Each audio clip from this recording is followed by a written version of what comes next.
नमस्कार दोस्तों, मैं अंकुर उपाध्याय स्वागत करता हूं आप सभी का एक बार फिर से अपनी नई वीडियो में। दोस्तों, बाजार में वॉलेटिलिटी भरपूर है, स्टॉक्स में उठापटक भरपूर है। कुछ स्टॉक्स काफी तेजी से आज टूटते हुए दिखे हैं और टूटे जो स्टॉक्स हैं वो डेली बेसिस पे भाग रहे थे, आज करेक्शन का शिकार हो गए हैं क्योंकि कमोडिटी लिंक्ड स्टॉक है और कमोडिटीज का समय कल रात से कुछ सही नहीं चल रहा है। दोस्तों, अभी तक तो देखा जाए तो ज्यादातर कमोडिटीज में गिरावट दिख रही है। हमें नेचुरल गैस को अगर मैं छोड़ दूं तो चौतरफा गिरावट हमें कमोडिटीज में देखने को मिली है। सबसे पहले प्रीसियस मेटल्स देखें अगर हम, तो सिल्वर करीब 29,000 रुपए नीचे ट्रेड कर रहा है अभी कल के हिसाब से। गोल्ड करीब 4,000 रुपए सस्ता ट्रेड कर रहा है और अपने हाई से देखोगे तो सिल्वर करीब 40,000 रुपए नीचे है, गोल्ड करीब 15,000 रुपए नीचे है। वहीं अगर मैं बात करूं आप सभी के साथ कॉपर की, तो 2.5% की गिरावट कॉपर में देखने को मिल रही है आज। एल्यूमिनियम 2% नीचे है, जिंक में 1.5% की गिरावट है, लिड में 2.5% की और निकल में 3.5% की। और इन्हीं के दम पर काफी स्टॉक्स भी आज भारी गिरावट का शिकार बने हैं। मेटल इंडेक्स से रिलेटेड होती है, आप सभी को पता है, कमोडिटीज। मेटल इंडेक्स आज के दिन में 5% टूटा है। दोस्तों, भयंकर फॉल देखने को मिला है मेटल इंडेक्स में। तो अचानक से तेजी तेजी तेजी और इस तेजी के बीच में एक बड़ा वाला ब्रेकर आ गया। दोस्तों, इनफैक्ट गड्ढा टाइप आ गया है, ब्रेकर भी नहीं कहूंगा मैं इसे, और भारी भरकम गिरावट देखने को मिल रही है आज के सेशन में। मेटल इंडेक्स की बात करें तो 11,870 पे मेटल इंडेक्स ट्रेड करता हुआ दिख रहा है आपको, करीब 5% की बड़ी गिरावट है। वहीं अगर मैं बात करूं स्टॉक्स की, तो स्टॉक्स बहुत हैवी टूटे हैं। सबसे पहले एल्यूमिनियम स्टॉक्स को बताना चाहूंगा। हिंडाल्को 5.5% नीचे है और नेशनल एल्यूमिनियम 9% की बड़ी गिरावट दिखा रहा है, जिसमें एल्यूमिनियम के प्राइसेस मात्र 1.5-2% नीचे हैं। बात करें अगर सिल्वर की, तो सिल्वर आप सभी ने देखा आज 8% तक टूट गया है। सिमिलरली हिंदुस्तान जिंक 9% नीचे है।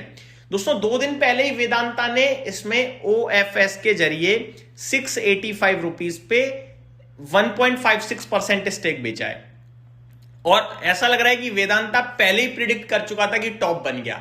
स्टॉक का भाव 725 रुपए था, वेदांता ने 685 पे OFS की अनाउंसमेंट करी, लोगों को लगा सस्ता मिल रहा है और आज ये स्टॉक 650 ट्रेड कर रहा है। स्टॉक 9% नीचे है। मैंने OFS को लेकर यह भी कहा था कि इस भाव पे अगर आप नहीं भी लोगे ना OFS में, तो आपको इससे नीचे मिलने के चांसेस पूरे हैं। 2 दिन के अंदर ही शेयर आप देख सकते हो 9% नीचे है। हिंदुस्तान कॉपर की बात करें तो कॉपर में 2.5% की गिरावट आई है, लेकिन हिंदुस्तान कॉपर 9% नीचे है। कल ये स्टॉक 20% भागा था और वैल्यूएशंस को लेकर सब लोगों के दिमाग में कंफ्यूजन था और वो कंफ्यूजन अब सामने भी आ रहा है। 9% की बड़ी गिरावट हिंदुस्तान कॉपर में देखने को मिल रही है। बात करें दोस्तों बाकी स्टॉक्स में, तो स्टील रिलेटेड स्टॉक्स में भी आज करेक्शन आ गई है, जैसे कि टाटा स्टील 5.25% नीचे हो गया है, सेल 5% नीचे हो गया है, NMDC 4.5% नीचे हो गया है। वहीं बात करूं वेदांता, जो मल्टी कमोडिटी स्टॉक है, कल इसके नंबर्स भी आए थे, तो काफी लोग क्या है कि रिलेट कर रहे हैं नंबर्स की वजह से गिरा है। एक्चुअली में अगर नंबर्स की वजह से ये गिरा होता तो एल्यूमिनियम हिंडाल्को तो नहीं गिरता, हिंदुस्तान जिंक तो नहीं गिरता, हिंदुस्तान कॉपर तो नहीं गिरता। ये नंबर्स की वजह से नहीं गिरा, नंबर्स तो बहुत ही तोड़फोड़ कमाल के थे। ये गिरा है कमोडिटी प्राइसेस की वजह से। ये मल्टी कमोडिटी स्टॉक है, भागा भी ऐसे ही, गिर भी ऐसे ही रहा है। आज के सेशन में 8% क्रैश हो गया है वेदांता भी। दोस्तों, ये सारी वो बातें हो गई जो हो गई हैं और जो दिख रही हैं, लेकिन सवाल ये उठता है कि क्या ये गिरावट एक अपॉर्चुनिटी है या फिर अब सावधानी बरत लें, तेजी खत्म।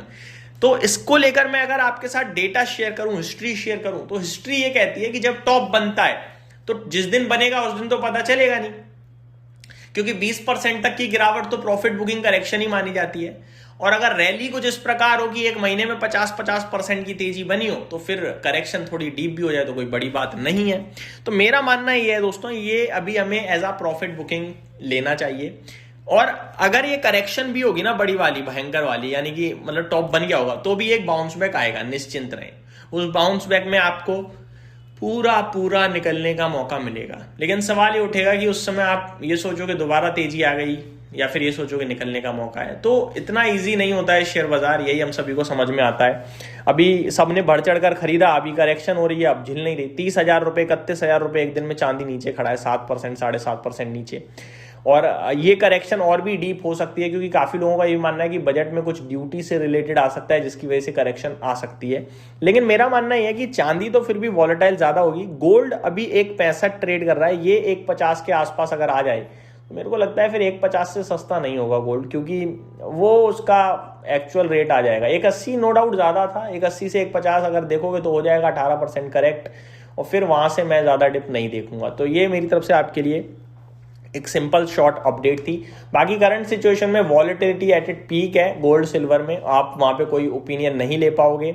मेटल स्टॉक्स में भी उसी की वजह से ज़्यादा उठापटक है। सिमिलरली अगर मैं ETFs की बात करूँ तो उनमें और भी ज़्यादा उठापटक है। तो जितना कम सौदा होगा उतना ज़्यादा अच्छा रहेगा, ये डिसिप्लिन के तहत आपको ध्यान में रखना चाहिए। तो ये मेरी तरफ से अपडेट थी। Thank you so much for watching this video. Have a great day guys.